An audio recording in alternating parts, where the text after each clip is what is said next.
All right, so if you are joining into the live, welcome. I hope you guys had a phenomenal holiday. We had a good Thanksgiving. I hope you enjoyed your time with your family. And you got the hug and kiss on your grandma, your grandpa, give your mom and dad a hug, whoever you got in your family.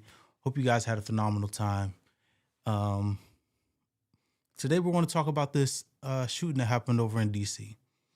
If you're not aware, let me go ahead and catch you up. We're going to watch a video from CNN, but I'm going to give you a little bit of a precursor so you understand where we're at. There was a gentleman that traveled to DC from Washington State. And he ended up opening fire on some National Guard members. The National Guard members were from West Virginia, but they were in DC because of the activation of a few National Guards, and the federal agents that have been patrolling in order to help ICE, right? So that is the situation. The gentleman, he came from Washington State, opened fire. We know that two service members were hit. I believe it was a gentleman from the Air Force and a young lady from the Army. The young lady has since passed away. So rest in peace to her. Condolences to her family. An absolutely like devastating situation, right? This happened the day before Thanksgiving, so we were all expecting to go into the holiday, enjoying our time with our families. It was going to be a nice, calm, peaceful holiday. Ended up not being the case, right? Especially for the family of the young lady. She was 20 years old.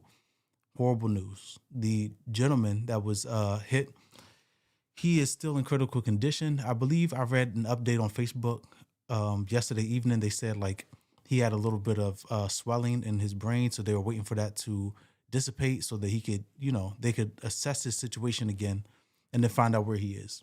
So that's what's going on, and we're going to get some reporting from CNN because there's been a lot, as you would expect. There's been a lot of updates that have happened over the past 48 hours as the situation has developed, right? So let's go get this reporting from over on CNN. We're going to come back and talk about it. We're going to talk about some stuff over on Axios because this gentleman is potentially looking at the death penalty. That's where they're leaning because of the lady that passed, the young lady that passed.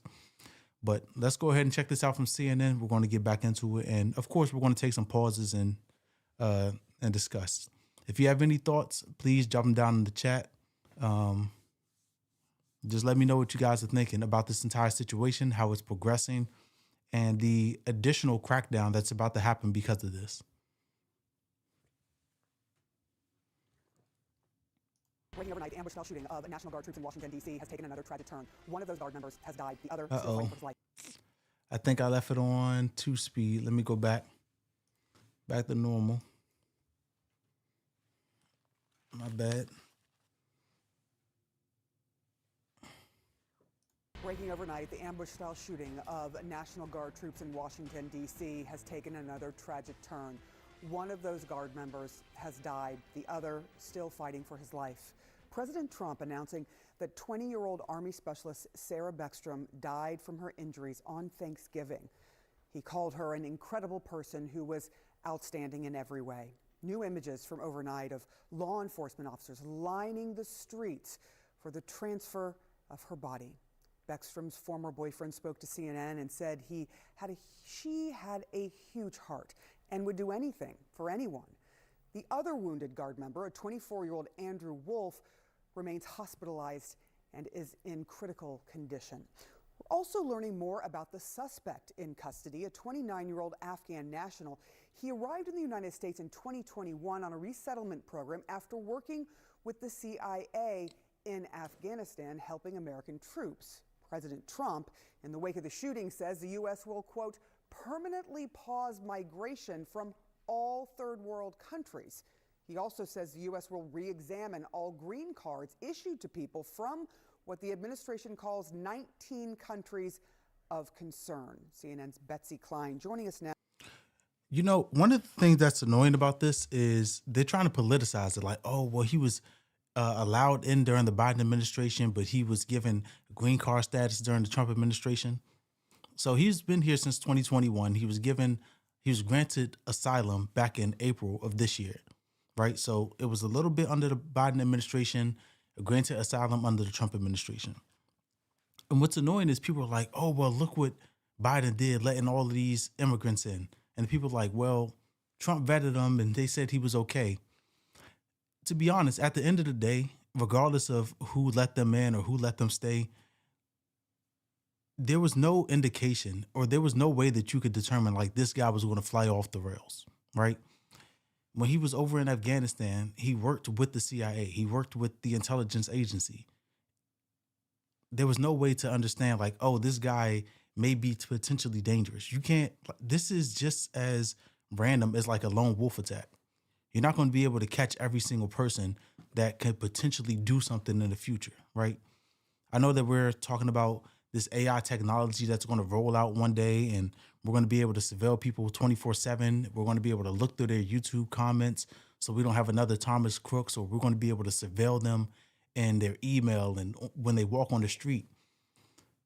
Absolutely, that's a bad precedent to set, right? That we're being surveilled 24/7.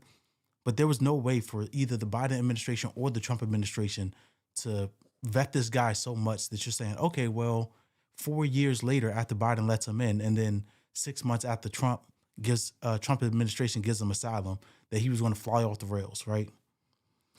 So, it's an unfortunate situation, but there was no way that it could have been predicted. It's a tragedy. It's a tragedy that the only way you could have prevented is if you said the guy never could come here in the first place. But why were people here? Because they worked with either intelligence agencies or the military over in Afghanistan, and we granted them some sort of passageway to come here so they can be safe, right? People that put their neck on the line over in their home country in order to work with Americans. So it's an unfortunate situation. I am interested to see like how the guy got here, right? How did we get to this point? Because all the reporting that I've been seeing and the reading that I've been doing, this guy drove all the way from Washington State, literally on the other side of the continent. Not the continent, the country. He drove from the other side of the country all the way to the East Coast and enacted this horrible terrorist attack. Like, what emboldened him? Why did he, is it strictly because it was National Guard troops? If that's the case, why didn't he go like down to California? Why didn't he go to Chicago? Why did he make such a long trip here? Like these details, I don't know if we're ever going to get them. But the first thing that I thought when this story started developing and I was learning the details is this just doesn't make sense. But let's get back into this reporting. Now live from Washington this morning, what is the latest on this investigation? Well, Sarah, an interagency investigation is now underway to determine exactly how this horrific tragedy could have happened, while the Trump administration, meanwhile, is ramping up its aggressive immigration policies. We know that this suspect is an Afghan national who came to the United States in 2021. He applied for asylum in 2024, and it was granted under the Trump administration in April of this year. Now, we've also learned that this suspect worked with U.S. forces, including the CIA, starting in 2011.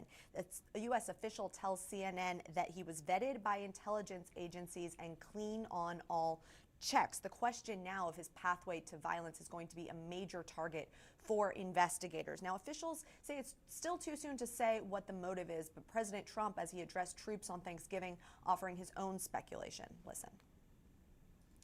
Before Trump gets into his speculation, I was seeing on Twitter, people are like, oh, this has all the indications of a false flag. Basically, a false flag is something where you, like it's an inside job, right? Like you try to get somebody to do something in order to distract from something else or in order to incentivize people to do something else, right? Whatever that is. I've seen indications that this may have been a false flag, but I don't see how that's supposed to play out. Like, was this guy just supposed to be like a quote unquote sleeper agent since 2021? And they're like, hey, well, we granted you asylum. We allowed you to come here. Now we're going to do this in order to distract from what? I don't see that this would be such an extreme measure that somebody would take in order to distract for like the Epstein files or like the Affordable Care Act subsidies or like Congress basically shit in the bed over the past couple of months. I don't see that that could be like a logical connection. Once again, we still have to find out his motive. We have to find out why he was here. Was he like, what were his intentions? Was he radicalized over the past couple of months since the Trump administration? He was granted asylum. So they did some sort of background check. They looked into him and they still granted him that asylum. They still said, okay, they gave him a green check mark and said, okay, you're good to go. That's what we expect of the process. It sounds like that happened to some extent. So how did we get here? He went cuckoo. I mean, he went nuts. And that happens too. It happens too often with these people. You see them. But look, this is how they come in. This is how they're standing on top of each other. And that's an airplane. There was no vetting or anything. They came in unvetted. And we have a lot of others in this country. We're going to get them out. But they go cuckoo. Something happens to them.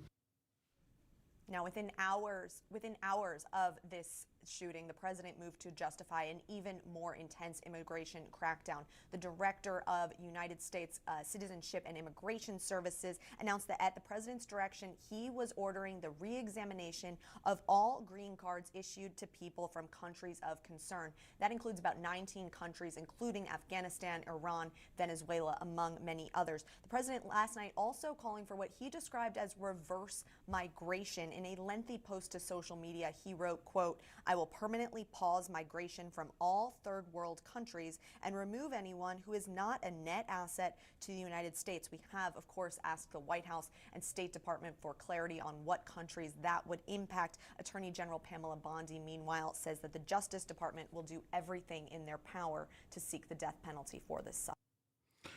That's one of the things that's kind of shitty for everybody that isn't involved, right? Everybody that isn't involved, you're putting a spotlight on them, an undue spotlight. They probably come here, they're working, they're trying to have a better life for their family. I'm talking about people that have come through a legal process. I'm not talking about illegal migrants. I'm talking about people that have come through the process. They've been granted asylum. They've been given some sort of status. And now you're putting an unjust and undue light on them because you had one guy fly off the rails, right? So, like you said, we're going to have to see how this situation progresses, but they are asking for 500 more troops in D.C. So the very same thing that incentivized all of this in the first place, right? You had the gentleman that worked for Doge, he got punched in the face. Trump sent all these National Guard troops to the streets of D.C. They started federalizing people, all these other different agencies that came in. And then you have a guy that travels literally from the other side of the country to D.C. to be a catalyst for more National Guard troops being deployed in cities. And it's not just going to be D.C. It's not just going to be Chicago. Are they going to start sending people over to Washington State, right? This is a lone wolf attack, as far as we know, right? He has no other co-conspirators, as far as we know, right? Kash Patel, the FBI director, he said he's going to look into it. He's going to find out more. He said everybody involved is going to be apprehended. But as of right now, the suspect is in custody. We know that, or what we think we know is he's the only person. So, like, there's going to be a lot of people that bear the weight of what this guy did when they're not involved at all. I'm talking about 19 different countries. They said they're going to review the status and re-vet people from 19 different countries because of one guy. And one is too many, right? One violent criminal is too many. It doesn't matter if it's a citizen, a non-citizen. It's one too many, right? But why are other people having to be chastised because of this guy's actions, right? We have to get the system in place and in the correct order so that people are properly vetted. But even if you vet them, as we see with this guy, came in 2021, was granted asylum in 2024, you're not going to know everybody's intentions and if people, like Trump said, just go cuckoo. What made him go cuckoo? Are we going to be able to stop that from happening with the next person? It's, like I keep saying, we got to see. Let's get a little bit more of this reporting from CNN, and then we're going to move on. We're going to look through this Axios article because, she's going. Actually, let's go ahead and check that out now because this is talking about the death penalty. So over on Axios, it says DC shooting suspect faces first-degree murder charge after National Guard member dies. The suspect of the shooting, 2 National Guard members, just blocks from the White House, now faces first-degree murder charge after one of the victims died. U.S. Attorney Jeanine Pirro said Friday. I don't know if you guys remember Jeanine Pirro. She used to be on Fox News. She is now the Attorney General for D.C. It says, during a Fox and Friends interview, Pirro said, there are many more charges to come as the investigation continues. Authorities have not yet disclosed a motive for the attack. And that's going to be the key thing, right? What incentivized him? What was the catalyst for this? Because it seemingly came out of nowhere. A guy that had a history of working with the intelligence agency, a guy that put himself in danger in his own country, came here with his family. This guy has a wife and I believe they said 5 kids, came here with his entire family only to turn around and put all of them in danger. Not only his family, but not only himself, but his family as well. Trump is talking about, but we're going to have to look into the situation with the family. They might have to go. So I know this guy didn't work for the past, let's say, a decade in order to help the U.S. only to turn around and betray the U.S. and his family. I don't see how that can happen. But, anything is possible.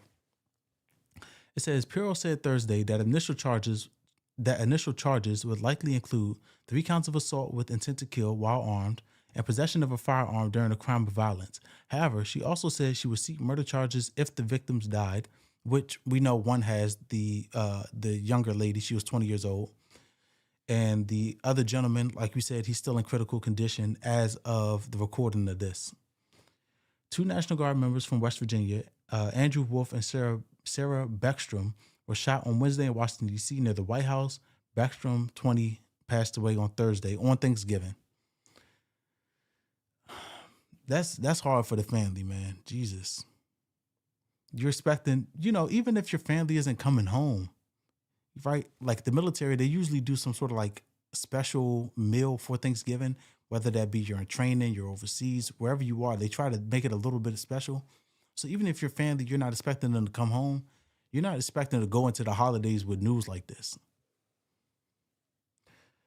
It says the suspect, 29, is an Afghan national who officials said previously worked in the CIA, with the CIA, not in the CIA, worked with the CIA. He was believed to live with his wife and 5 children in Bellingham, Washington.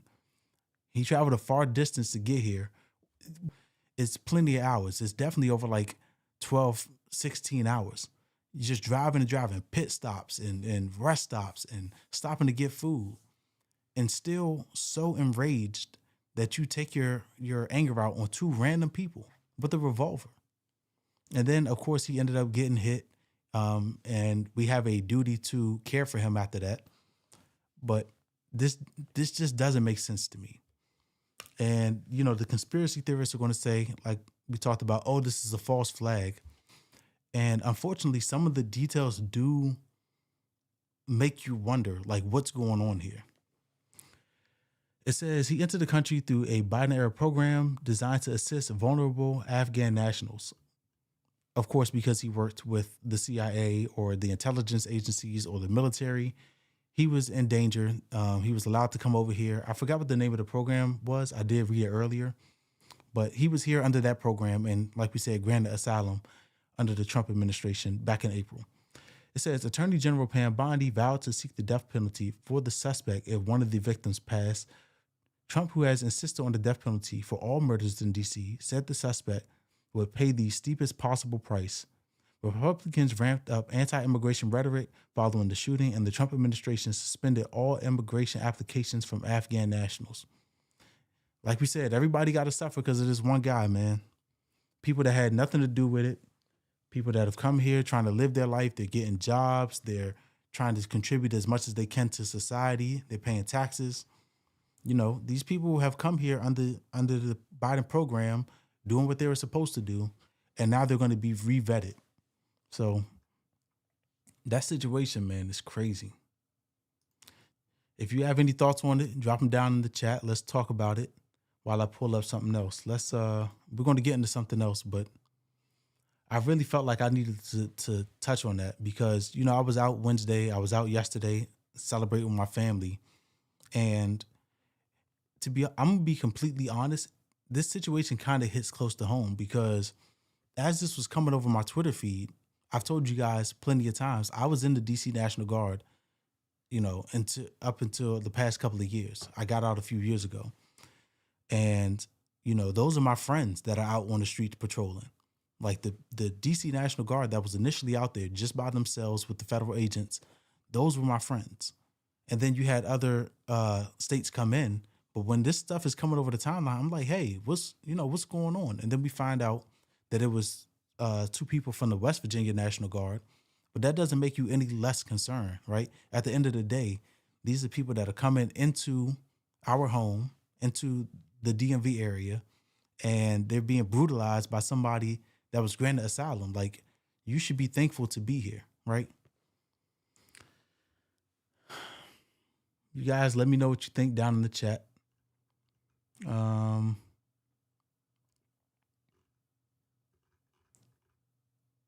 Let's check this out.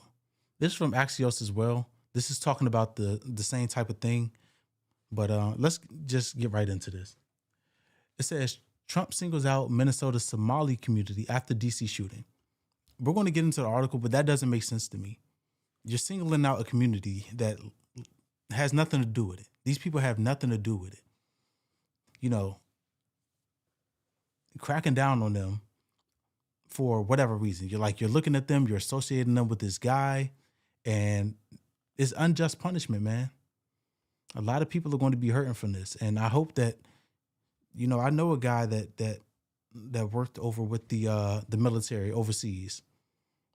So if I'm being completely honest with you, I want to know what his situation turns out to be. Because they said they're going to look into everybody. They're going to revet people. And they basically said they need to go back home, right? They're going to reverse the immigration policies. And I think when I was checking out Twitter, Trump said he's going to cancel. Let's see. Though the suspect is from Afghanistan, Trump's response has also focused on Somali immigrants to Minnesota, whom he has repeatedly singled out over the years. Yeah, he's basically punching down. He's looking for somebody to blame. And, he wants to say it's Biden. And then he wants to say, but, he also had that person vetted. And the blame is solely on the person that committed the act. It's not on any other countries. They said it's 19 countries that they're going to look into. It's not on the family. It's not even on other people from Afghanistan. It's solely on that guy. Trump said the guy went cuckoo. Whether he did or didn't, eventually, hopefully, we're going to find out what his motives are so we can make sure that we capture other people that may be radicalized in the same way. But trying to place blame on other communities, it just doesn't work. You got the guy. The situation is unfortunate, but you got the guy. Now, while it's being investigated by the FBI, we can look around and say, okay, well, this person was involved, this person was involved. If we have additional co-conspirators and suspects, then those people need to be held accountable. But it's unfair and it's kind of a shame to start putting all of that additional pressure on people that have nothing to do with this situation. It says, why did Somalis immigrate to the U.S.? Most Somalis who now live in Minnesota came to the U.S. as refugees fleeing the ongoing civil war and decades-long humanitarian crisis, according to the Minnesota Historical Society Library. The surge of immigration occurred in the night. Okay. I'm not going to get into the rest of that. I just wanted to let me check this out. Trump administration threats. Trump on Thursday ordered a reexamination of green card holders from Somalia and 18 other countries after an Afghan immigrant was arrested in connection with the shooting of 2 National Guard members near the White House. In response, Trump has ordered new restrictions on immigration from host countries, not just Afghanistan. Of course, I'm not saying that we don't need to vet the people that come into the country.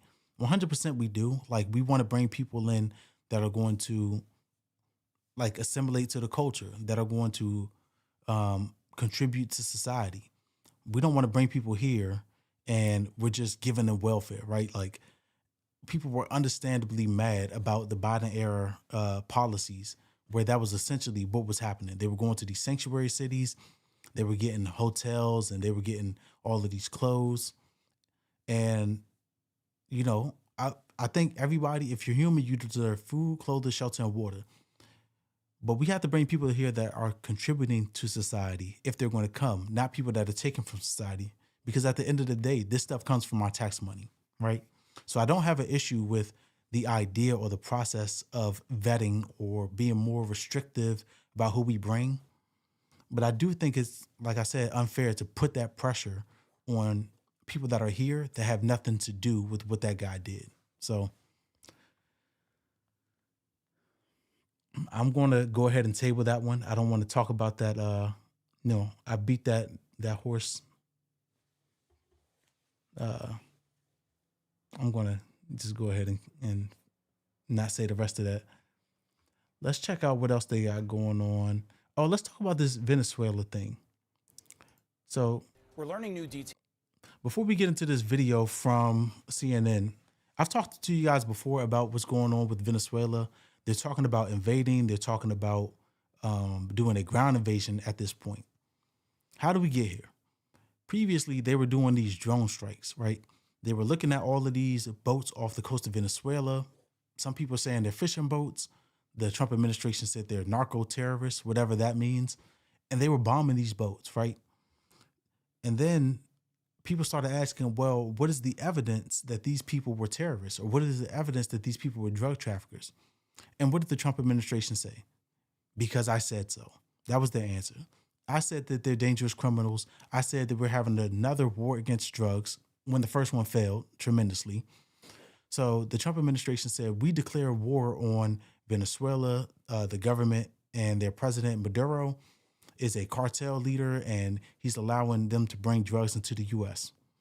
So they killed like 80-something people by now, just by drone strikes. 0 trials, 0 evidence. They didn't go on these boats like pirates and start seizing stuff. They didn't send the Coast Guard out to show us the evidence that these people were carrying drugs. They just started bombing people. Now, you guys might have remembered that video that some people over in Congress did, where they were saying, hey, don't give up the ship. Don't follow any illegal orders. It turned into an entire travesty.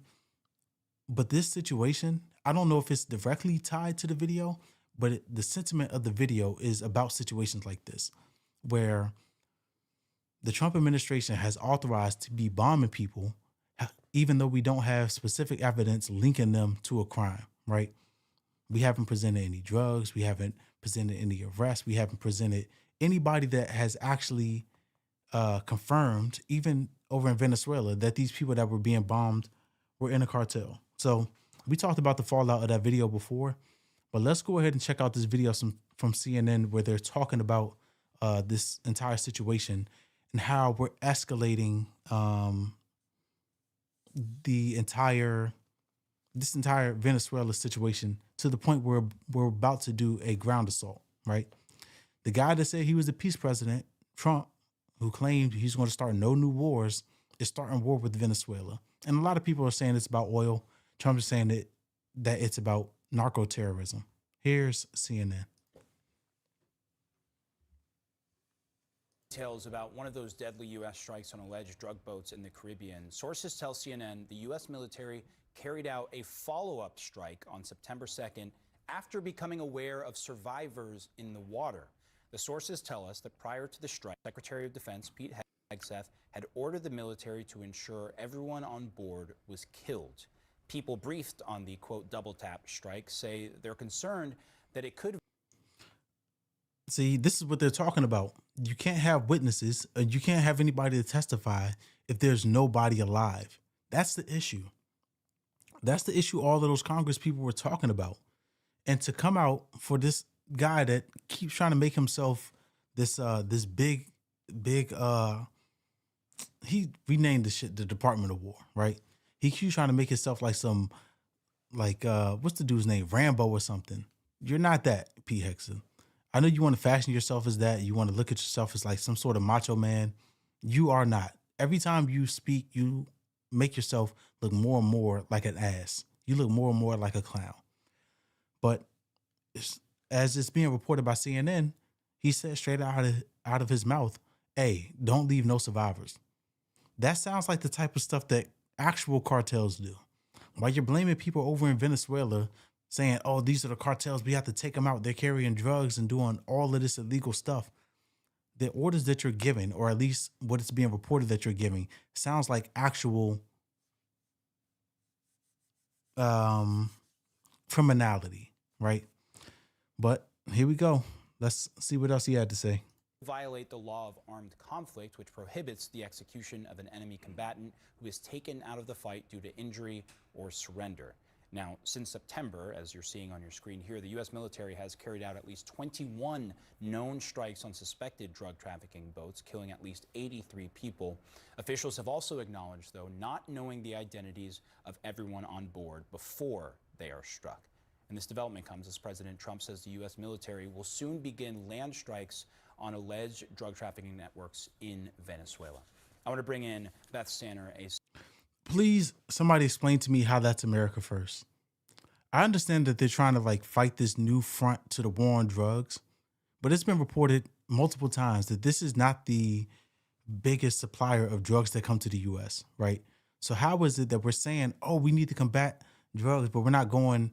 They said they have all of these, all this fentanyl coming from China. Why are we not going to China? Why are we not going to Peru and Colombia and all of these places? Why are we saying, oh, we got to get Venezuela? If that's not the major supplier, right? But we are talking about their oil that they have, you know, all roads are kind of pointing there. So, you know, don't be fooled by all of this. The mainstream media keep telling you, oh, well, Venezuela is doing this and that, or they're bringing so many drugs, or they had these people in the water. It's been reported these boats that they're supposedly carrying drugs in that are being bombed are basically like speed boats. It's like you taking a jet ski over to Florida and like, oh yeah, I'm gonna go drive to Jamaica. I'm gonna go down to Jamaica. No, the hell you're not. You're not gonna make it all the way from Florida to Jamaica on a jet ski. That's the equivalent of the journey that they're saying these people are making from Venezuela. They're on a speedboat. They might be fishing, right? Whatever they're doing, there's no evidence that they're doing what the Trump administration claims that they're doing, but they're being bombed anyway. And like Pete Hegseth said, don't leave any survivors. CNN national security analyst and former deputy director of national intelligence. Thank you for taking the time. I just want to start with getting your reaction to the reporting we have here that double tap strikes were ordered to make sure everybody on board was killed. Right. If this is true, Yeah. it's really shocking. Yeah. You know, I was thinking about this in the context of Ukraine. And right now, Russian soldiers are being accused of war crimes, and their cases in the International Court of Justice because they're killing prisoners, Ukrainian armed combatants who are prisoners, and they're killing them instead of, you know, keeping them as prisoners. So, I mean, here we have an example of an actual war and war crimes accusation. So here, what does this do, you know, in terms of U.S. moral authority? You know, there's reporting this week of Israel of IDF soldiers killing Palestinian prisoners, Hamas prisoners. How can we go to Israel and say, like, you shouldn't have done that? Or Russia? Yeah. You know, See, that's the issue. The U.S., because of all of the bullshit that we do, or the bullshit that we fund for other people to do, we don't have the moral authority in the world to really tell anybody anything, right?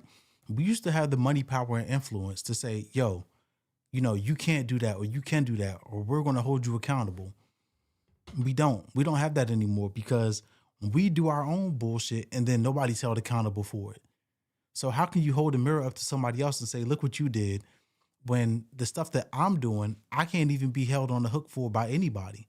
So that's the type of situation that we've been in that situation for a long time, right? What's good for, you would think what's good for the goose is good for the gander, but when you had the money, power, and influence, you had the leverage to tell other people what to do. But then when you are not living up to that and we have a bunch of inflation, our dollar is losing its value. we're losing our foothold on the world year by year. And people can say, oh, it's because of Biden. I don't really care who it's because of. I just hate that it's happening.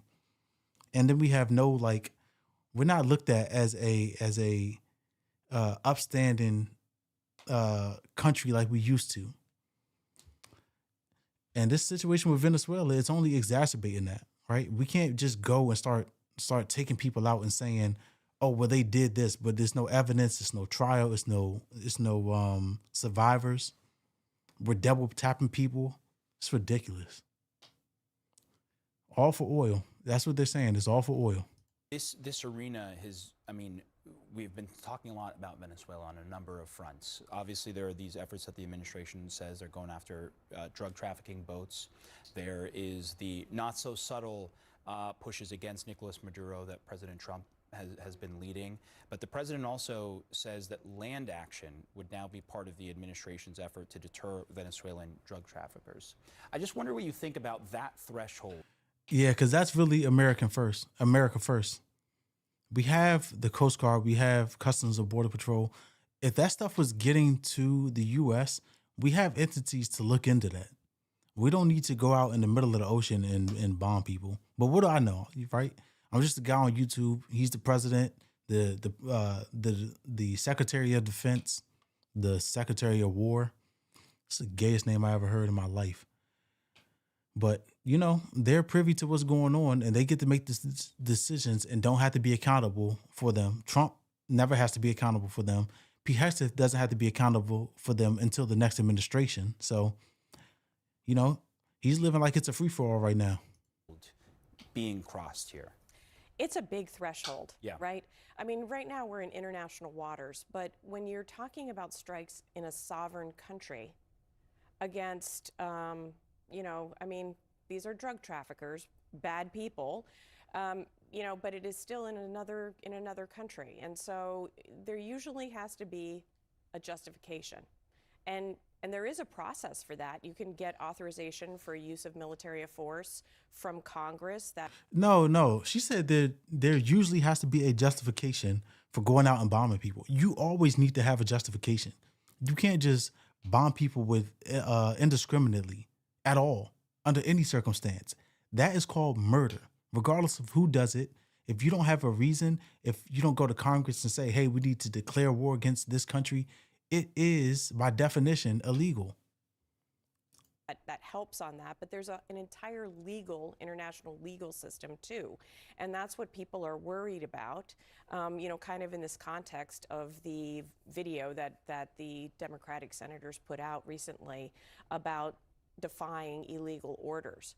And the question about whether people who are conducting them could be subject to you know, being prosecuted. Yeah. So I think that there's a lot involved here. I do wonder, though, whether President Trump actually will do it, or whether we're just kind of in this game of chicken. I was thinking about this because he has this quote that he said in another context about, you know, waiting until the very last minute to make a decision about conducting such an activity because, you know, in war, things change.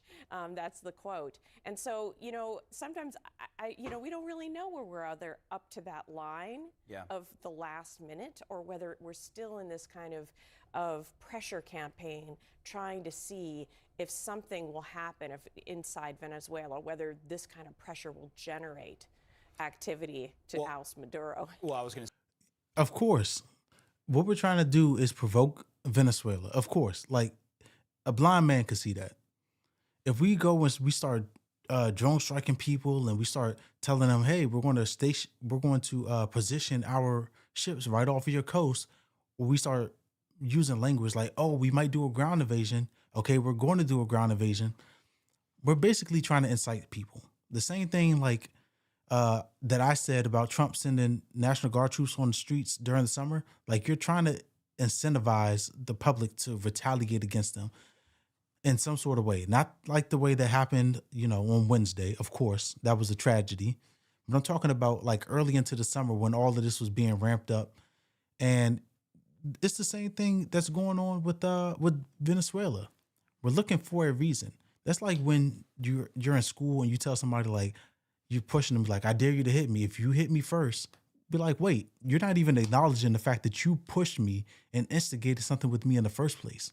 So I think that that's where we are with Venezuela. We're egging them on for whatever reason that it is, whether it is actually about drugs, whether it's about getting some oil, whatever it is, we're trying to instigate a situation with them to retaliate, and then we can lean on them with the full force of the U.S. military, right?